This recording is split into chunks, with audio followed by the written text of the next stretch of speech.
Good afternoon. Good afternoon, everyone.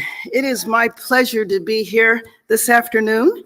I want to thank Mayor McMorran of Culver City.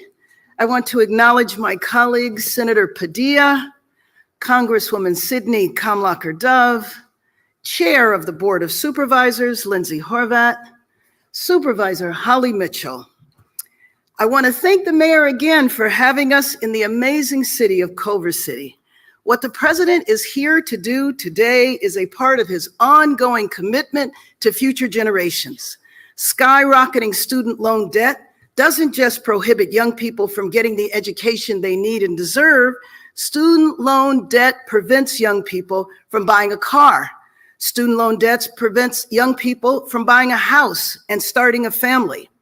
Addressing student loan debt should be thought of as a jobs initiative. This should be thought of as a housing initiative.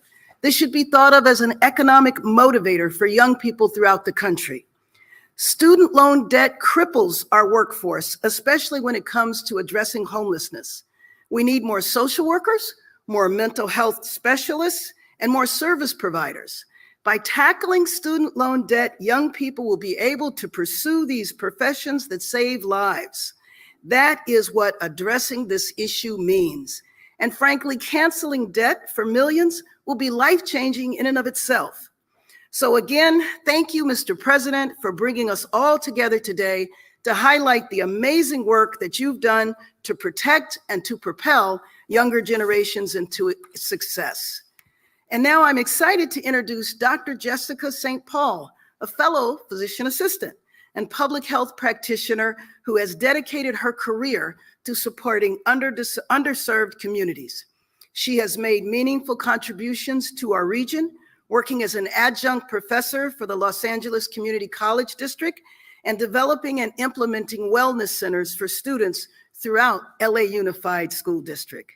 It is also, of course, my distinct honor to introduce the 46th President of the United States, Joe Biden, who has been a champion for working families and continues to lead with strength, reestablishing our country's position in the world. President Biden is rebuilding our crumbling infrastructure and has delivered historic investments to combat climate change. Los Angeles has truly known no greater partner than the president and his administration. Mr. President, our city and our region is grateful for the work you have done and will continue to do so. On behalf of the 4 million Angelenos, we say thank you. Welcome, Dr. St. Paul and President Joe Biden.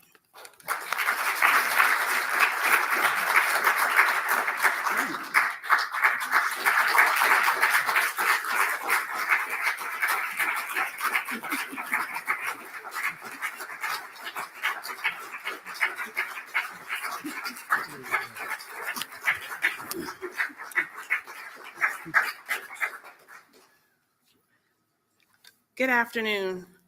I am Dr. Jessica St. Paul, a first-generation Haitian American from Los Angeles, California.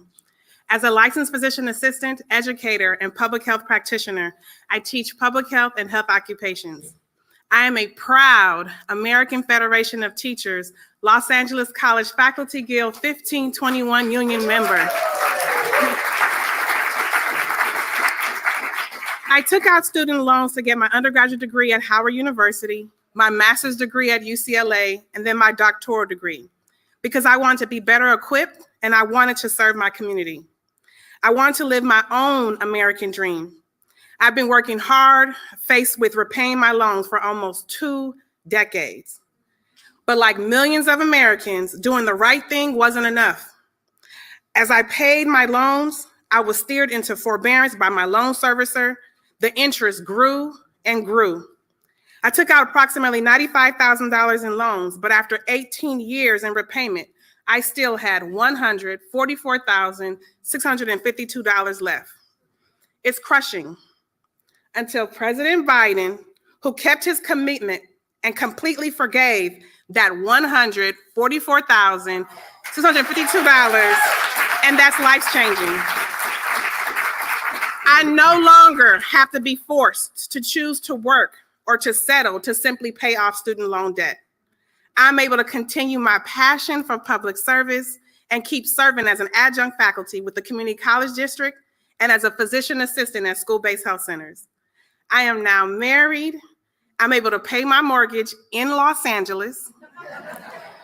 This freedom, this breathing room, is because of President Joe Biden. And just 2 weeks ago, I had my baby girl.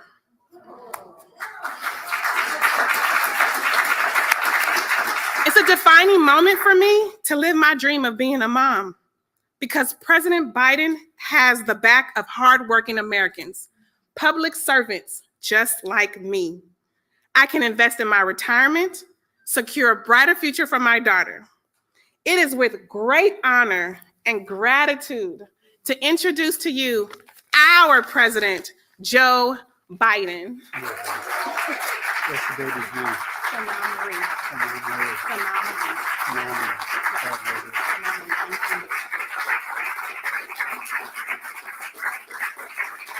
Thank you, thank you, thank you.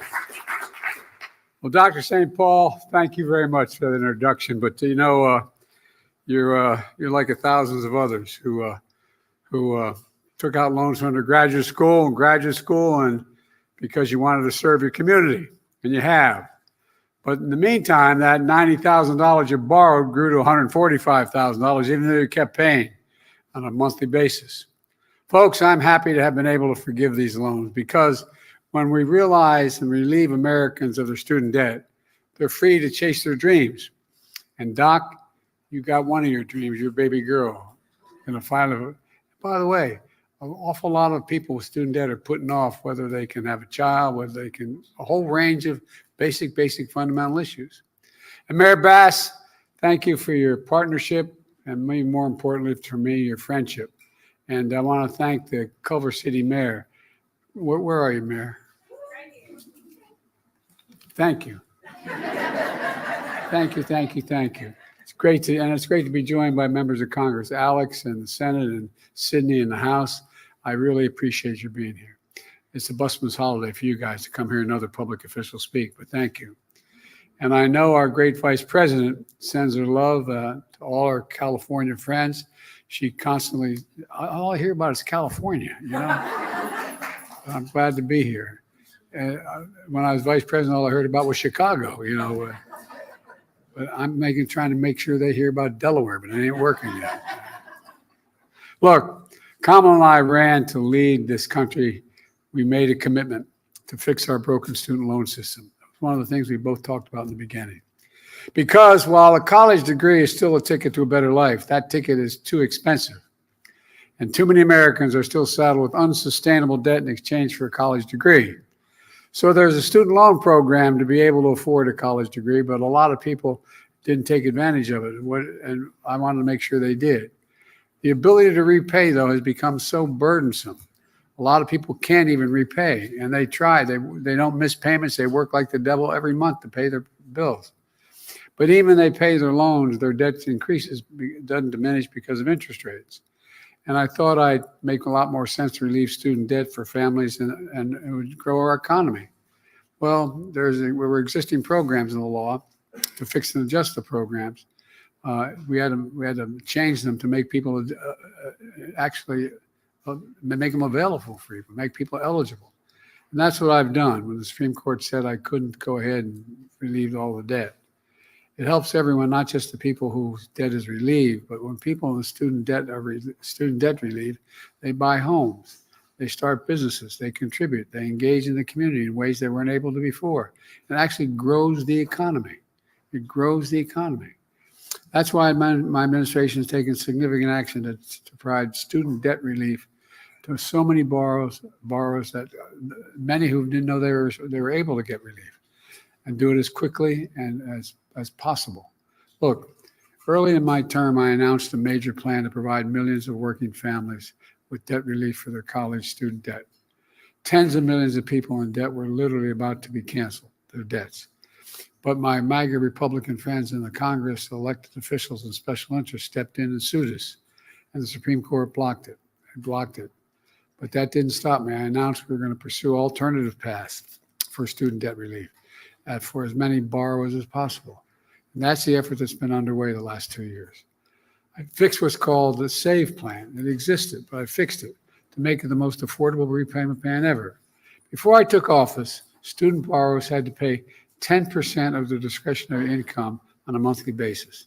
If they didn't have enough to do that, they were able to not have to pay that month, but the interest continued. A lot of people don't have the means to do that, though.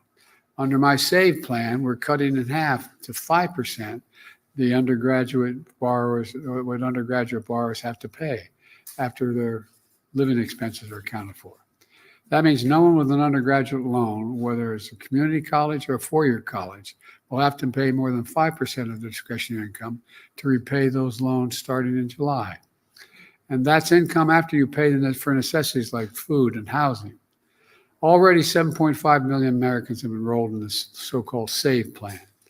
And there's more than 4 million of those borrowers had their monthly payments drop to zero if they're living paycheck to paycheck below a certain level. This plan is the most generous repayment program ever, and today we're doing it even faster and quicker than ever before. I'm proud to announce our SAVE plan. We are immediately canceling the debt loans for over 150,000 borrowers, nearly 6 months ahead of schedule. Starting today, we're canceling student debt for borrowers who are enrolled in the SAVE plan and have been paying student loans for as little as 10 years. If they borrowed less than $2,000, it's forgiven. $12,000, the loan is forgiven. This action will be a huge help to graduates of community college and borrowers of smaller loans, putting them back on track faster for debt forgiveness than ever before. This builds on other progress I've made in canceling student debt for close to 4 million Americans through various actions.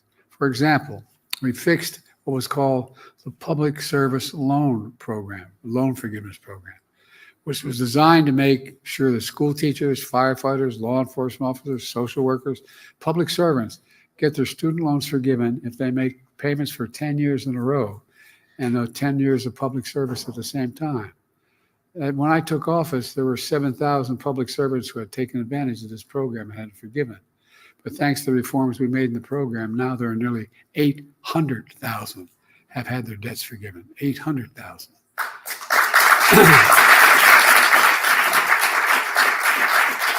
But let me close with this. This kind of relief can be life-changing for individuals and for their families.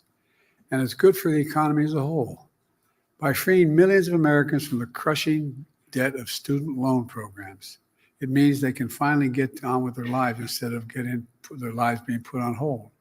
They can think about buying a house, starting a home, starting a family, having a family future that they can enjoy, or saving for the family's future, saving and being put away a little bit of money.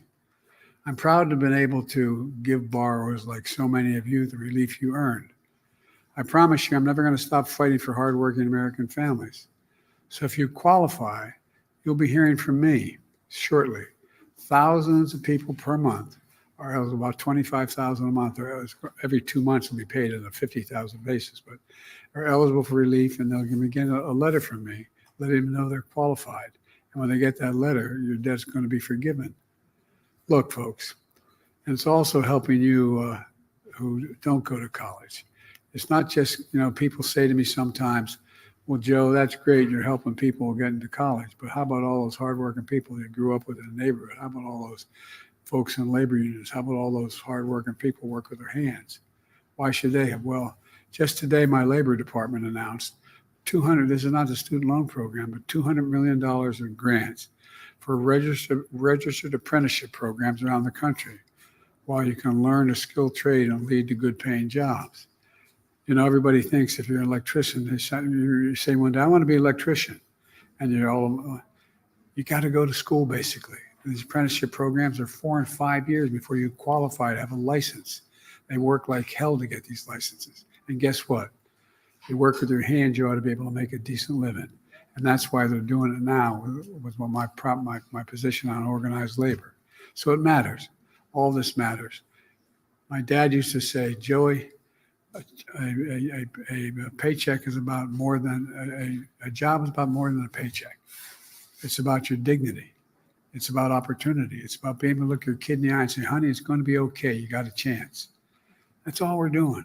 And people are taking advantage, giving people a chance, a fighting chance to make it. Because no one who's willing to work hard in America should be denied the opportunity to have that chance. And so how many of you had student loans forgiven? All right. I tell you what. How about anybody over $10,000? $30,000?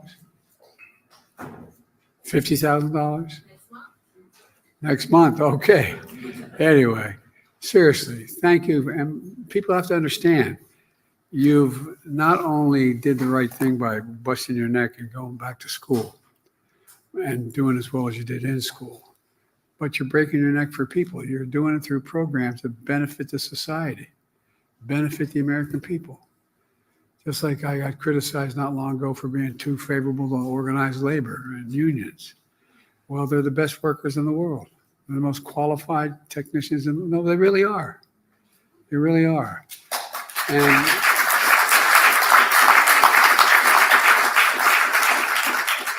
And the economy is growing. It's growing. Jobs, income, across the board. We have the most advanced economy of any major nation in the world. We have a lot more to do. But with the help of all of you college graduates and who've paid off your student loans now, I'm confident we're going to get it all done. Thank you, thank you, thank you, thank you. Appreciate it.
Ladies and gentlemen, it's my sincere pleasure and honor to welcome the Vice President of the United States, Kamala Harris. It's the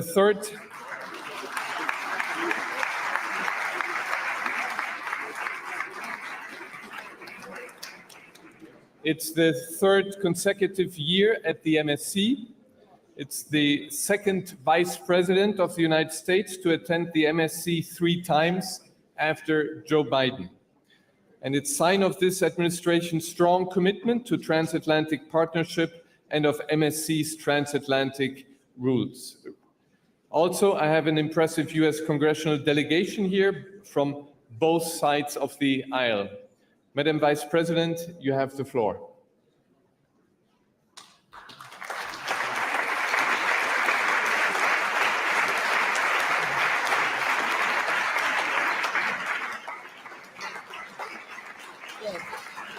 Good afternoon. Good afternoon. Thank you. Thank you. Thank you, Christophe. Thank you. Thank you for your leadership. Before I begin today, we've all just received reports that Alexei Navalny has died in Russia. This is, of course, terrible news, which we are working to confirm. My prayers are with his family, including his wife, Yulia, who is with us today. And if confirmed, this would be a further sign of Putin's brutality.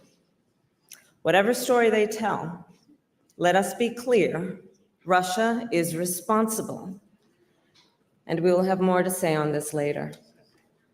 As Christophe said, this is my third time here, and I'm honored to be with so many friends. This year, we gather amid an increased instability and conflict in the Middle East. We gather amid Russia's ongoing aggression in Ukraine, China's efforts to reshape the international order, transformative technological change, and of course, the existential threat of the climate crisis.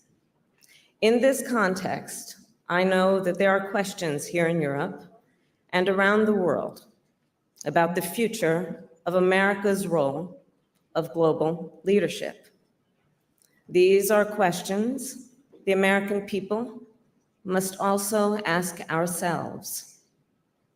Whether it is in America's interest to continue to engage with the world or to turn inward. Whether it is in our interest to defend long-standing rules and norms that have provided for unprecedented peace and prosperity, or to allow them to be trampled. Whether it is in America's interest to fight for democracy, or to accept the rise of dictators. And whether it is in America's interest to continue to work in lockstep with our allies and partners, or go it alone.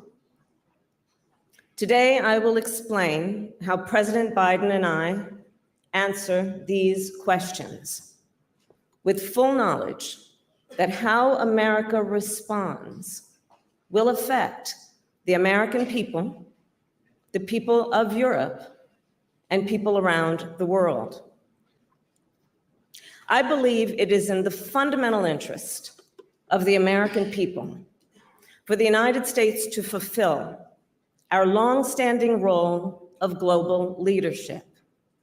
As President Biden and I have made clear over the past 3 years, we are committed to pursue global engagement, to uphold international rules and norms, to defend democratic values at home and abroad, and to work with our allies and partners in pursuit of shared goals. As I travel throughout my country and the world, it is clear to me, this approach makes America strong, and it keeps Americans safe. However, there are some in the United States who disagree. They suggest it is in the best interest of the American people to isolate ourselves from the world, to flout common understandings among nations, to embrace dictators and adopt their repressive tactics, and abandon commitments to our allies in favor of unilateral action. Let me be clear. That worldview is dangerous, destabilizing, and indeed short-sighted.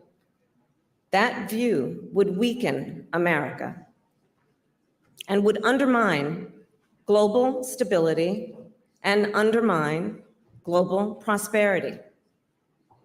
President Biden and I therefore reject that view.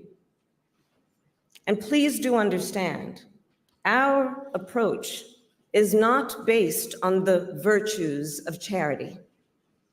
We pursue our approach because it is in our strategic interest. I strongly believe America's role of global leadership is to the direct benefit of the American people. Our leadership keeps our homeland safe, supports American jobs, secures supply chains, and opens new markets for American goods. And I firmly believe our commitment to build and sustain alliances has helped America become the most powerful and prosperous country in the world. Alliances that have prevented wars, defended freedom, and maintained stability from Europe to the Indo-Pacific. To put all of that at risk would be foolish. President Biden and I have demonstrated there is a smarter way. When it comes to America's national security, our approach starts with our historic direct investment in the working people of America, an investment which has helped build a resilient and innovative economy. We are clear, we cannot be strong abroad if we are not strong at home. We have made a once-in-a-generation investment to rebuild our roads and bridges and ports and highways, with more than 40,000 infrastructure projects across all of our 50 states. We're bringing semiconductor manufacturing back to America, which will secure our supply chains and enable the future of technology. And we have invested $1 trillion to address the climate crisis and build a new clean energy economy, reduce emissions, and meet our global climate commitments. Our economic vision has ensured America's economy remains the strongest in the world, with historic job creation, historic creation of small businesses, and broad-based economic growth. And over the past 3 years, backed by this strong track record at home, we have implemented our national security strategy. In the Indo-Pacific, we have invested heavily in our alliances and partnerships and created new ones to ensure peace and security, and of course, the free flow of commerce. We have responsibly managed competition with China, standing up to Beijing when necessary, and also working together when it serves our interest. In the Middle East, we are working to end the conflict that Hamas triggered on October 7th, as soon as possible, and ensure it ends in a way where Israel is secure, hostages are released, the humanitarian crisis is resolved, Hamas does not control Gaza, and Palestinians can enjoy their right to security, dignity, freedom, and self-determination.